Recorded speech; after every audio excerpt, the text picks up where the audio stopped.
പാലക്കാട് പല്ലശനയിൽ ചികിത്സാ പിഴവിനെ തുടർന്ന് 9 വയസ്സുകാരിയുടെ കൈ മുറിച്ചു മാറ്റിയ സംഭവവുമായി ബന്ധപ്പെട്ട വിവരങ്ങൾ കൂടി അരുണിൽ നിന്നും അറിയേണ്ടതുണ്ട്. എന്തായാലും നിലവിൽ പോലീസ് കേസെടുത്തിട്ടുണ്ട്.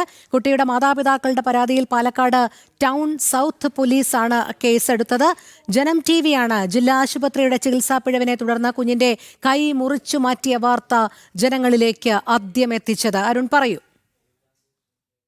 ദിവസമാണ് ഈ പാലക്കാട് ജില്ലാ ആശുപത്രിയിലെ ചികിത്സാ പിഴവിനെ തുടർന്ന് 9 വയസ്സുകാരിയുടെ കൈ മുറിച്ചു മാറ്റിയ സംഭവത്തിൽ കുട്ടിയുടെ രക്ഷിതാക്കൾ പാലക്കാട് സൗത്ത് പോലീസിൽ പരാതി നൽകിയത്. പരാതി നൽകാനുണ്ടായ പശ്ചാത്തലം എന്നുള്ളത് നമുക്കറിയാം. നമ്മൾ ജനം ടി വി വാർത്ത റിപ്പോർട്ട് ചെയ്ത് പുറലോകത്തേക്ക് എത്തിച്ചു. പിന്നീട് ആരോഗ്യവകുപ്പ് മന്ത്രി ഉൾപ്പെടെ വിഷയത്തിൽ ഇടപെടുന്ന ഒരു സാഹചര്യമൊക്കെ ഉണ്ടായിരുന്നു. ഉടൻ നടപടി ഉണ്ടാകുമെന്നൊക്കെ അന്ന് പറഞ്ഞു. ഏതായാലും ഡോക്ടർമാരെ സസ്പെൻഡ് ചെയ്യുന്ന നടപടികളും ഉണ്ടായിരുന്നു.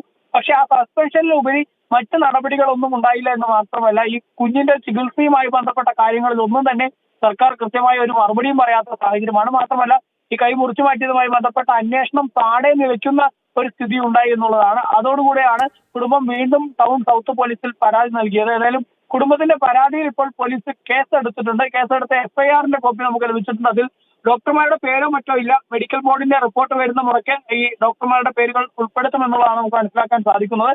അതേസമയം തന്നെ ആരോഗ്യവകുപ്പും അന്വേഷണ സമിതിയെ ഈ വിഷയത്തിൽ നിയോഗിച്ചിട്ടുണ്ട്. 3 അംഗ അന്വേഷണ സമിതിയെയാണ് ആരോഗ്യവകുപ്പ് നിയോഗിച്ചിരിക്കുന്നത്. എങ്ങനെയാണ് കുട്ടിയുടെ കയ്യിൽ ഇത്തരത്തിൽ രക്തയോട്ടം നിലയ്ക്കുന്ന തരത്തിലേക്കുള്ള പരിക്കുണ്ടായത്, അല്ലെങ്കിൽ പ്ലാസ്റ്റർ ഇടുമ്പോൾ ഉണ്ടായ പിഴവാണോ കുട്ടിയുടെ കൈ മുറിച്ചു മാറ്റേണ്ട തരത്തിലേക്ക് കാര്യങ്ങൾ എത്തിച്ചത്, ഡോക്ടർമാർക്ക് എവിടെയാണ് വീഴ്ച വെച്ചത് എന്നുള്ള ഉൾപ്പെടെയുള്ള കാര്യങ്ങളിൽ കൃത്യമായൊരു അന്വേഷണം വേണമെന്നുള്ളതാണ്. അത്തരം കാര്യങ്ങൾ ഈ 3 അംഗ സമിതി അന്വേഷിക്കുമെന്നുള്ളതാണ് ആരോഗ്യവകുപ്പ് നിലവിൽ പറയുന്നത്. ഏതായാലും സംഭവത്തിൽ കുടുംബം പോലീസിൽ നൽകിയ പരാതിയിൽ പോലീസ് കേസെടുത്തിട്ടുണ്ട് എന്നുള്ളതാണ്. അതേസമയം തന്നെ കുട്ടി ഇപ്പോഴും കോഴിക്കോട് മെഡിക്കൽ കോളേജ് ആശുപത്രിയിൽ ചികിത്സയിൽ തുടരുകയാണ്. ഉടൻ തന്നെ കുട്ടിയുടെ ഡിസ്ചാർജ് ഉൾപ്പെടെ ഉണ്ടാവുമെന്നും അറിയാൻ സാധിക്കുന്നുണ്ട്.